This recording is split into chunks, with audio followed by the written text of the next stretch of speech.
Hello guys, welcome back to our channel cine with team. This is Sai. నిన్నే మనకి కలికి నుంచి ట్రైలర్ వచ్చింది. ట్రైలర్ చూసాక మీకేమనిపించింది కింద కామెంట్ చేయండి. నాకైతే మాత్రం చాలా బాగా నచ్చింది. నిన్నే మన ఛానల్లో కలికి ట్రైలర్ రియాక్షన్ అండ్ రివ్యూ కూడా వచ్చేసింది. కావాలంటే అది చెక్ చేయండి. కామెంట్ సెక్షన్ డిస్క్రిప్షన్లో పిన్ చేసి ఉంటుంది. అలాగే వీడియోలోకి వెళ్ళే ముందు మన ఛానల్లోకి వెళ్ళి ఒక 3-4 వీడియోస్ చూసి మీకు నచ్చితే మాత్రం సబ్స్క్రైబ్ చేసి కింద ఉన్న బెల్ ఐకాన్ యాక్టివేట్ చేసుకొని, అలాగే comment section description Instagram link కూడా కన్ఫర్మ్ వెళ్ళి ఫాలో కొట్టండి. ఈ మధ్యన చాలా మూవీస్ రిలీజ్ అయిపోతున్నాయి కాబట్టి మీకు ముందుగా తెలియాలంటే మాత్రం ఇన్స్టాగ్రామ్లోకి వెళ్ళాలని తొందరగా అందులో అప్డేట్స్ ఇస్తున్నాం. ఎందుకంటే ఓటీటీస్లో కూడా మంచి మంచి సిరీసెస్, మంచి మంచి మూవీస్ వస్తున్నాయి కాబట్టి వెళ్ళి comment section description Instagram link కూడా వెళ్ళి ఫాలో కొట్టండి మర్చిపోకుండా. మనకి ట్రైలర్ ఫస్ట్ షాట్లో ముందుగా కాశీ సిటీని చూపిస్తారు. మనం ఫస్ట్గా పుట్టింది కాశీ, ఆఖరికి మిగిలింది కూడా కాశీ అని చూపిస్తారు. ఎందుకంటే పక్కన ఉన్న సిటీస్ కానీ కంట్రీ బార్డర్స్ మాత్రం ఇలా అయితే అరెస్ట్ చేసేసారు. అందుకే అక్కడ నుంచి చాలామంది డిఫరెంట్ పీపుల్స్ అయితే కాశీలో ఉంటారు. మనకి రిలీజ్ అయిన యానిమే సిరీస్లో కూడా అక్కడ చూపిస్తారు కూడా చాలామంది డిఫరెంట్ హ్యూమన్స్ ఉంటారు, డిఫరెంట్ కంట్రీస్ వాళ్ళు కూడా ఉంటారు. మనకి ట్రైలర్ యానిమే సిరీస్లో చూస్తే మనకి కాశీ సిటీలోకి ఎంట్రన్స్ అయ్యే ముందు బోర్డు మీద ఒక సెంటెన్స్ అనేది రాసి ఉంటుంది. మీకు స్క్రీన్ మీద కనిపిస్తుంది అనుకుంటున్నా. అదంటే ఏంటంటే దాని అర్థం స్టాండ్ మ్యూట్ యువర్ 500 యూనిట్స్. దాని అర్థం ఏంటంటే చాలా మంది చనిపోయిన వాళ్ళని కాశీకి వెళ్ళి వాళ్ళు చనిపోయాక ఏం కార్యక్రమం చేయాలో అన్ని చేస్తారు. ప్లస్ వాళ్ళ యాషన్ కూడా గంగా నదులు అయితే కలుపుతారు. అందుకే మనకు మూవీలో కూడా ఆ రిఫరెన్స్ అనేది మనకి చూపిస్తున్నారు. అందుకే అది మోడర్న్ డే కాబట్టి అందుకే ఇన్స్టెంట్ మీట్ ఫర్ 500 యూనిట్స్ అంటున్నారు. కాశీలో యూనిట్స్ అంటే మాత్రం ఒక కరెన్సీ, అర్థం చేసుకోండి. యూనిట్స్ అంటే ఏంటి అనుకోకండి, అది ఒక కరెన్సీ. అక్కడ క్రిమేషన్ జరుగుతుందంటే అక్కడ గంగా నది ఉండాలి. కానీ మనకి ఎక్కడా కూడా ట్రైలర్లో వాటర్ అన్నట్టు చీబీరు. అక్కడ భూమి మీద ఒక్క చుక్క వాటర్ కూడా ఉండదు. అందుకే అక్కడ ఇంకా వాటర్ మొత్తం అయిపోయి ఇంకా ఇసుకే మిలుగుద్ది అక్కడ ఇంకా మొత్తం. మీరు ఇంకా దాన్ని జూమ్ చేసి చూస్తే మాత్రం అక్కడ హోటల్స్ గంగాస్ కూడా ఉంటుంది. మీరు కావాలంటే గూగుల్లో కూడా వెళ్ళి చెక్ చేసి నిజంగా కూడా ఉన్నది. ఇంకా గమనించారు అనుకోండి, వెనకాల ఉన్న బిల్డింగ్స్ కూడా టెంపుల్ స్ట్రక్చర్లోనే ఉన్నాయి. ఇంకా కూడాను ఇంకా గమనించారు అనుకోండి, ఇంకా జూమ్ చేసి చూస్తే అక్కడ గ్లాసెస్ పెట్టాడు. అసలు నాగాశ్విని ఏం ప్లాన్ చేసాడు మనకు తెలియదు. ఇంకా చెప్పాలంటే చాలా మంది క్రిటికల్ సిచ్యువేషన్ ఉన్న వాళ్ళు అయితే మాత్రం చాలా మంది అయితే కాశీకి అయితే షిఫ్ట్ అవుతున్నారు. మరి ఇంకా తర్వాత షార్ట్ లో అప్పుడు మనం కాంప్లెక్స్ అయితే చూస్తాం. మనకి యానిమేటెడ్ సిరీస్ వచ్చింది కదా, ఫస్ట్ ఎపిసోడ్ లో కాంప్లెక్స్ గురించి అయితే మాత్రం చాలా బాగా ఎక్స్ప్లెయిన్ చేశారు. అది మనకు భూమి మీద ఉన్న ప్రతి రిసోర్సెస్ అయితే కాంప్లెక్స్ అయితే చూడొచ్చు అని మనకు చెప్తారు. ఇంకా తర్వాత షార్ట్ లో కాంప్లెక్స్ లోపల ఎలాగ ఉంటుందని మనకి చూపిస్తారు. కాంప్లెక్స్ అనేది చాలా అంటే చాలా పెద్దది. లోపల ప్రతిదీ స్వచ్ఛంగా అయితే ఉండదు. వాటర్ కానీ, గాలి కానీ, ప్రతి ఫుడ్ కానీ ప్రతిదీని. అందుకే భైరవ పూజ కాంప్లెక్స్ లోకి వెళ్ళాలనుకుంటారు. లో తర్వాత షార్ట్ లో ఇంకో ప్లేస్ చూపిస్తారు. నేను కాంప్లెక్స్ లో ఇంకో ప్లేస్ ఉన్నది అనుకుంటున్నా. రైడర్స్ అందరూ అక్కడే ఉంటారు అనుకుంటున్నా నేనైతే. అక్కడ మళ్ళీ ఒక స్టాచ్యూ ఉంటే దాన్ని వాడి ఇలా పైకి వెళ్తున్నారు టెలిపోర్ట్ అయ్యి. నేను అనుకుంటా అక్కడే మెయిన్ హెడ్ ఆఫీస్ ఉన్నది అనుకుంటున్నాను రైడర్స్ అందరికి. ఆ నెక్స్ట్ షాట్ లో వాళ్ళ బాస్ ని అయితే మనం చూడొచ్చు. ఇప్పుడు ఒకటి అంటున్నాడు ఏంటంటే ఒకడే దేవుడు తనే సుప్రీం యాస్కింగ్ అంటున్నాడు. తనే మొత్తం కాశీ సిటీని కంట్రోల్ చేస్తున్నాడు అనుకుంటున్నాను నేనైతే. రిలేటెడ్ సిరీస్ చూసుంటే మాత్రం అక్కడ తన ఒక స్టాచ్యూ అయితే ఉంటది కాశీలో. అందరికి బాస్ ఎవరు అనుకుంటున్నానంటే నేనైతే కమల్ హాసన్ గారు అనుకుంటున్నా. రైడర్స్ కానీ ఈతనకు కానీ మొత్తం కమల్ హాసన్ గారు హెడ్ అనుకుంటున్నాను నేను.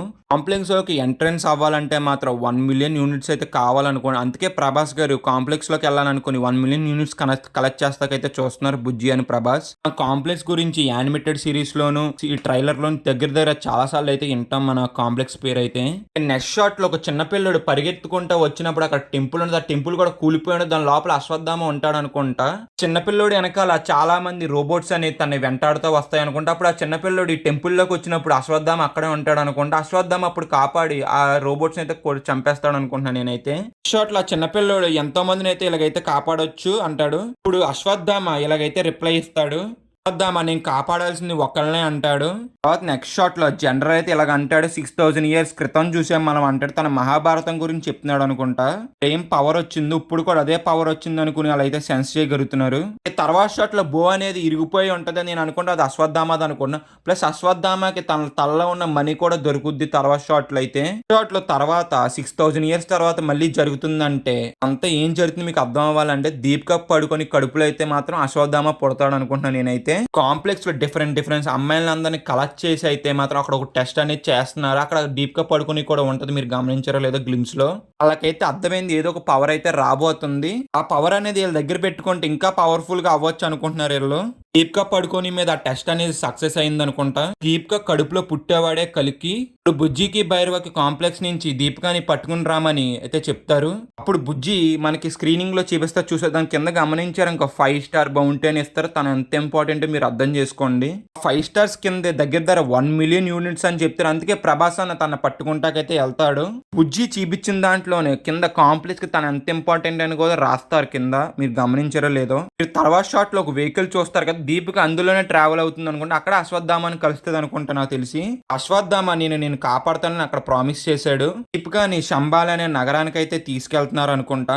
శంబాల్ అనే సిటీ అనేది కాంప్లెక్స్ నుంచి హిడెన్ గా ఉన్నది అనుకుంటా. దీపికని అక్కడ తీసుకెళ్తున్నారు అనుకుంటా. అందుకే హిడెన్ గా ఉంటది కాబట్టి ఈ కాంప్లెక్స్ ఉన్న వాళ్ళు తన కనిపెట్టలేరు అనుకుని తర్వాత షాట్ లో శంబాలా సిటీని అయితే చూపిస్తారు. పురాణాల ప్రకారం కలికి అనేది అక్కడే జన్మిస్తారు. అందుకే అశ్వత్థామ శంబాలా సిటీకి తీసుకెళ్తే దీపికకి ఎలాంటి ప్రాబ్లమ్స్ రావనుకుంటాడు. దాని తర్వాత షాట్ లో మన ప్రభాస్ అన్న ఎంటర్ అవుతాడు. Is called as Bhairava. మన ప్రభాస్ అన్న క్యాటరేషన్ చెప్పాలంటే మన ప్రభాస్ అన్న ఒక బౌంటీ హంటర్. మీకు బౌంటీ హంటర్ అర్థం తెలియాలంటే భైరవ బుజ్జి యానిమేటెడ్ సిరీస్ చూస్తుంటే మీకు తెలుస్తుంది. చూడలేని వాళ్ళకి మన ప్రభాస్ అన్న ఒక బౌంటీ హంటర్ కదా, తనకి మనీ ఇస్తే ఎవరినైనా తీసుకురావస్తాడు. ఎవరిని తీసుకురామంటే వాళ్ళని. ప్రభాస్ అన్న గోల్ ఏంటంటే 1 మిలియన్ యూనిట్స్ కలెక్ట్ చేసి కాంప్లెక్స్ లోకి వెళ్ళాలనుకుంటాడు. దాని గురించి అని బౌంటీ హంటింగ్ చేస్తా మనీ అనేది కలెక్ట్ చేసుకుంటా ఉంటాడు. కాశీ సిటీ మధ్యలో జరిగే ఫైట్స్ కూడా అయ్యాను అనుకుంటే అక్కడే దిశాన్ని కూడా కలుస్తాడు అనుకుంటున్నాను నేను ప్రభాస్ అన్న. నెక్స్ట్ షాట్ లో దీపికాని పట్టుకుంటాకి వెళ్ళినప్పుడు అక్కడ అశ్వత్థామని అయితే కలుస్తాడు. ఫస్ట్ షాట్ లో మన దీపికాని పట్టుకుంటాక రైడర్స్ కూడా వస్తారు. అక్కడే ప్రభాస్ అన్న కూడా రైడర్స్ తో ఫైట్ చేస్తాడు. రైడర్స్ కూడా ఓడించేసాక అప్పుడు జనరల్ వచ్చి నువ్వు తన పట్టుకోగలవా అంటాడు. అప్పుడు ప్రభాస్ అన్న ఈ డైలాగ్ అంటే నాకు ట్రైలర్ లో బాగా నచ్చిందంటే మాత్రం ఇదే. ఈ షాట్ నేను ఒక్కడనే అమ్మాయిని తీసుకురాగలను. అంత ష్యూర్? రికార్డ్స్ చూసుకో, ఇంతవరకు ఒక్క ఫైట్ కూడా ఓడిపోలేదు. చూసారు అనుకో, వెల్కమ్ టు న్యూ వరల్డ్ అని ఉంటది. ఇక్కడే మన దీపిక వెళ్తున్న వ్యాన్ చూడొచ్చు. ప్లస్ దాని వెనకాల ఇంకొకరు ఫాలో అవుతా ఉంటారు. చూడండి మీకు కనిపిస్తుంది కదా. దాని తర్వాత షాట్ చూస్తే బుజ్జి నుంచి ప్రభాస్ డైరెక్ట్ డ్రమ్ చేసేస్తాడు. ఎందుకంటే తన షూస్ కి చార్జ్ చేసాడు అనుకుంటా. ముగ్గురు ప్రభాస్ను చూశారు కదా. మనకు లాస్ట్ వచ్చిన ఎపిసోడ్స్ చూస్తుంటే చిన్నపిల్లల దగ్గర నుంచి హోలోగ్రామ్ తీసుకుని అందుకే ముగ్గురు ప్రభాస్ని క్రియేట్ చేసాడు అనుకుంటా మన ప్రభాస్ అన్న. పెద్ద ఫైట్ అయ్యాక మన ప్రభాస్ అన్న దీపిక దగ్గరికి వెళ్ళినప్పుడు అప్పుడు అశ్వత్థామ తను ఆపుతాడు అనుకుంటా. తెలిసి వీళ్ళిద్దరికి సినిమాలో భారీ ఫైట్ అయ్యి ఉంటుంది. ఇదైతే మాత్రం ఇక్కడైతే నాకు అశ్వత్థామ భైరవాని అయితే ఓడించేస్తాడు అనుకుంటా. కష్టపడి ఇంకా దీపికని ఏదోలాగా ఇంకా శంబాలాకి అయితే తీసుకెళ్తారు. దీపిక శంబాలాలో ఉన్నదని రైడర్స్ అందరికి తెలిసాక ఇంకా శంబాలా మీద రైడర్స్ అందరూ వచ్చి అటాక్ చేస్తారు అనుకుంటా. శంబాలా పీపుల్ అంట దీపికను దగ్గర దాసేసి రైడర్స్ కి ఇంకా శంబాలా పీపుల్ కి అయితే చాలా పెద్ద యుద్ధమే జరుగుద్ది. దీపిక అంటది ఒక్క బేబీ గురించి ఎంతమంది చనిపోతున్నారని. శంబాలా వాళ్ళ దగ్గర కూడా అడ్వాన్స్ టెక్నాలజీ అయితే ఉన్నది. మనకి ట్రైలర్ లో చూపించారు కాబట్టి. నెక్స్ట్ షాట్ లో కమల్ హాసన్ గారు అయితే ఎంటర్ అవుతారు. అసలు ఆ గెటప్ లో అయితే నెక్స్ట్ లెవెల్ ఉన్నారు అసలు కమల్ హాసన్ గారు అయితే. కమల్ హాసన్ గారు ఒకళ్ళ చెవుల్లో కొత్త వరల్డ్ వస్తుందని అన్నారా. స్పెట్స్ పెట్టుకుని ఆయన నాకు ఇతనే అనుకుంటున్నాను నేను. గిమ్స్ లో వచ్చారు కదా వాట్ ఈస్ ప్రాజెక్ట్ కి అన్నారు. తనే అనుకుంటున్నాను నేనైతే. గారికి అయితే ఒక ప్రాబ్లం చాలా సంవత్సరాల నుంచి బతికే ఉన్నాడు. ఇంకా కాంప్లెక్స్ సిటీని ఇంకా కాశీని అయితే తనైతే రూల్ చేస్తున్నాడు. ఇంకా ఇవే కలిసి నాకు కనిపించిన డీటెయిల్స్ అయితే మీకు ఇంకేమైనా తెలిస్తే మాత్రం కింద కామెంట్ చేయండి మర్చిపోకుండా. అలాగే మన ఛానల్లో పోస్టర్ డీకోడ్స్ అని ట్రైలర్ రివ్యూస్ అని మన ఛానల్లో కలికి నుంచి 2 వీడియోస్ అయితే వచ్చినాయి. అవి కామెంట్ సెక్షన్ డిస్క్రిప్షన్ లో పిన్ చేసి ఉంటుంది. ఇంతవరకు వీడియో చూసారు కాబట్టి మీకు నచ్చితే మాత్రం లైక్ చేసి షేర్ చేసి సబ్స్క్రైబ్ చేసి మీ ఫ్రెండ్స్ అండ్ ఫ్యామిలీకి కూడా షేర్ చేయండి. అలాగే comment section description Instagram link కూడా కన్ఫర్మ్ వెళ్ళి ఫాలో కొట్టండి. Signing off cine with team. జై హింద్.